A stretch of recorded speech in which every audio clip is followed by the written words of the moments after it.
Good afternoon from Buckingham Palace, the late Queen's official residence and the resting place for her body this evening. Crowds have queued to pay their respects in Edinburgh before the coffin is transported by plane here and then on to lie in state in Westminster Hall. All night, thousands of people waited patiently to file past the Queen's coffin at St Giles Cathedral, paying an emotional farewell. Very sombre, beautiful, smell of lilies. It was beautiful, but very sad. It was just so beautifully quiet and respectful, and yeah, it was just totally blown away. The King has left Edinburgh to visit Northern Ireland, where his mother's role in reconciliation, soothing historic tensions, is being remembered. Well, people in Edinburgh have only a few hours now to file past the Queen's coffin. Let's go to Matt in Edinburgh now. Matt. Good afternoon from Edinburgh. There are two protagonists in this historic drama, of course. One is the King, Charles III, who left the Royal Palace of Holyrood House just down the road this morning and has now landed in Belfast within the last few minutes. There he will continue his tour of the four nations. The other protagonist is, of course, the Queen's coffin, which still lies at rest, as the royal protocol will have it, in St Giles Cathedral behind me. Here, the King and his siblings stood vigil last night. Here, they had been queuing up in their thousands throughout the night to pay their final respects. This afternoon, at about 5 p.m, the coffin will fly to London with Princess Anne. Amina Jen now reports on what has been happening overnight and what will be happening for the rest of the day. At dusk last night, the late monarch's 4 children came to stand guard over her coffin. Well-wishers in St Giles Cathedral, Edinburgh, filing past monarch old and new. The vigil of the princes, a tradition born after the death of George V, when the late Queen was just 9 years old.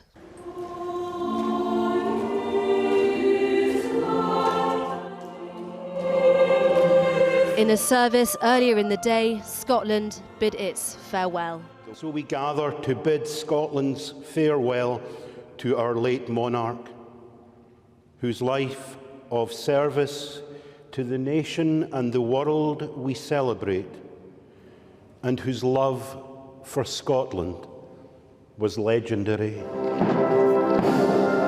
At 4:30 a.m. in London, the Scots Guards and Royal Guards preparing for the Queen's return, rehearsing for the ceremonial procession to Westminster Hall, where she'll lie in state from tomorrow evening. The carriage of the King's Troop Royal Horse Artillery that will transport her coffin there, pulled by 7 black horses along the route.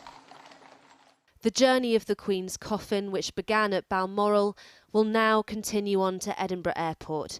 It'll be flown to RAF Northolt today, accompanied by Princess Anne. It'll arrive at Buckingham Palace tonight, before travelling tomorrow along the Mall, through the Horse Guards Parade and into Westminster Hall, where she'll lie in state until her funeral on Monday. Each inflorescence a silent bell, disguising a singular voice. Speaking to Radio 4 this morning, the poet laureate Simon Armitage unveiled a condolence poem for the late Queen. Her favourite flower, the lily of the valley, its central metaphor. The flower she carried in her coronation bouquet, today marking the end of her reign. Everything turns on these luminous petals and deep roots. This lily that thrives between spire and tree, whose brightness holds and glows beyond the life and border of its bloom.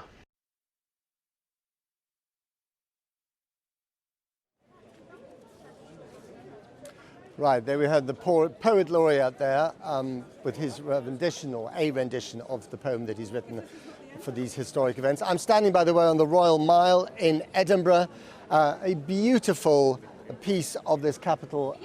Behind me, the statue of Adam Smith, the founding philosopher of capitalism, and also, of course, one of the beacons of the Scottish Enlightenment. And behind him, St Giles Cathedral, where the Queen is lying at rest, which is, I think, the right terminology. When she goes to Westminster, she will be lying in state. There's a difference.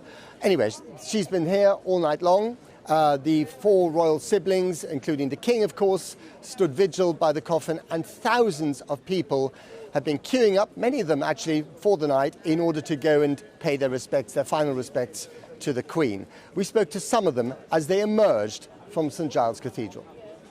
It was just so beautifully quiet and respectful, and yeah, it was just totally blown away by it. Yeah, that was something I'm never ever going to see again or experience again. Very sombre, beautiful, smell of lilies. It was beautiful, but very sad. Did you expect it to be this emotional? Yeah. Yeah, I've been emotional all weekend. But yeah, really nice. So we're on the way down now to Holy Road to sign the Book of Remembrance. I can't really say I'm really much of a royal, but I always supported the Queen, and I just think she was just lovely. Just lovely. Lovely mum, gran, great gran. Describe the emotion as you walk in and you see the coffin. Oh, it's very still, everything's so still. And we were there when they were changing the guards, The archers. Yeah, and that was really nice to see. No, I wasn't expecting anything like that. I don't know what to expect, but it was lovely. It really was lovely. Yeah, it's quite emotional and surreal as well, just to see the coffin there and the crown on top, you know. So yeah, but we're glad we've been through it. As soon as you step in, it's hugely emotional because she's been there forever since I was born. So it's massively emotional, and it's just silence, and you just go along, and we bowed and we curtsied, and it's just lovely. But it's terrible. Do you know what I mean? Some of the voices of those people who actually went to see the coffin in St Giles Cathedral, I have to stress there's a sort of extraordinary combination of emotions here. Those who've seen the coffin, as you just heard, are deeply moved by what they've seen, actually more moved, many of them, than they thought they would be. And then the general atmosphere here on the Royal Mile is much more relaxed, almost not quite a festival, but certainly much more joyous than you would have expected. It's interesting how the emotion shifts a little bit from day to day. And as I said before, the Queen's coffin will be moved to London by plane with Princess Anne later this afternoon at about 5 o'clock. And then all the attention will be on the place where Cathy is now. Cathy, back to you at Buckingham Palace. Thank you, Matt. And the crowds, there's no let up here. You can see people queuing. It's begun raining. You can see people queuing with their umbrellas up, braving the weather. The King and the Queen Consort have now arrived in Northern Ireland, and it is the first visit to the country by a British king for nearly 8 decades. Charles III has visited dozens of times as prince, but this is his first as monarch. He'll meet political leaders and members of the public too. The Queen visited Northern Ireland many times, of course, but for so long those visits took place against the backdrop of violence and the Troubles. But as progress was made towards peace after the late 1990s, royal visits took on a new significance amid improving Anglo-Irish relations. Ciara Moodley looks back now at those changes during her reign. The flowers cover every royal residence in the kingdom, but here at Hillsborough Castle they honour a monarch who lived nearly as long as this province itself. The Queen represented continuity in Northern Ireland, in a place constantly in transition. There she is, dressed in blue. Did look somewhat strange. For Unionists, the monarchy is core to their identity, and so in 1977 for the Silver Jubilee, her visit was greeted with joy, whereas in the nationalist community it led to protests. And no one was untouched by the violence. 2 years after the Jubilee, the Queen's cousin, Lord Mountbatten, was killed by the IRA. As peace eventually came 2 decades later with the Good Friday Agreement, the way the Queen was seen began to change, even if Republicans still boycotted her visit to the new power-sharing assembly. That would all change with this historic moment. Stepping onto Irish soil for the first time, the Queen wore green. In 2011, she became the first British monarch to visit an independent Ireland. She bowed her head to the Irish who lost their lives to the British fighting to free themselves from the crown. And there were audible gasps when she spoke Irish at the state dinner. Uachtaráin agus a coide.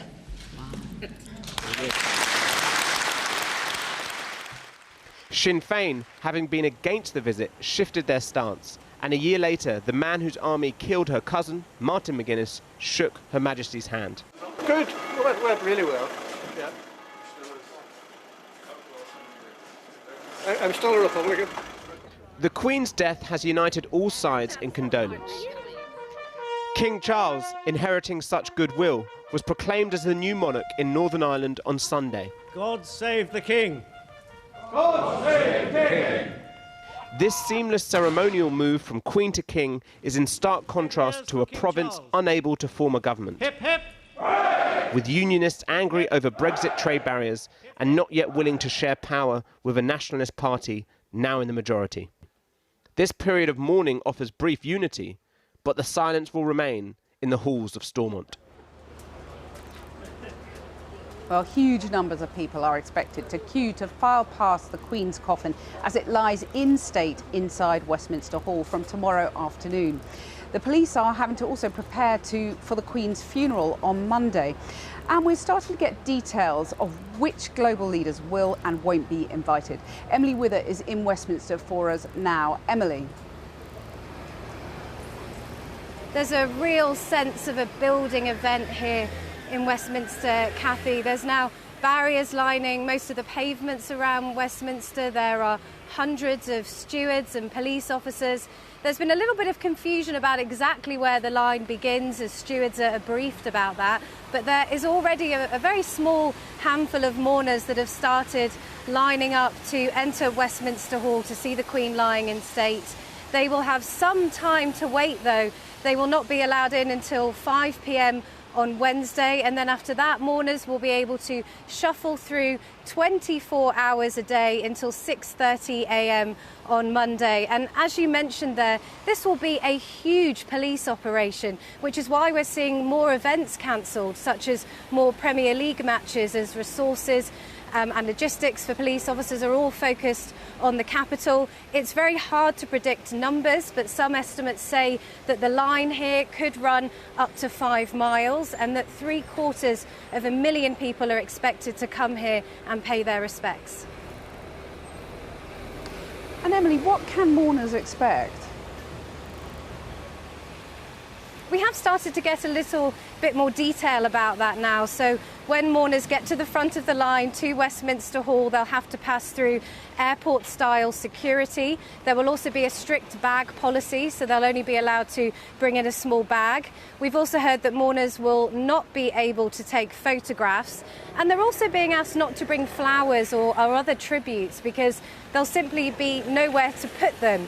Mourners are also being warned that they will have to stand for hours, up to 20 hours, possibly overnight, and there'll be little chance to sit down because the line will keep moving as mourners, thousands of mourners, filter through Westminster Hall until Monday morning. We've also had a little bit more detail about who's going to attend the funeral. We know that Sinn Féin's Michelle O'Neill has confirmed her attendance. And perhaps more notable is who has not been invited to the funeral. We know now that Russia, Belarus and Myanmar have not been invited and that Iran will only be represented by an ambassador.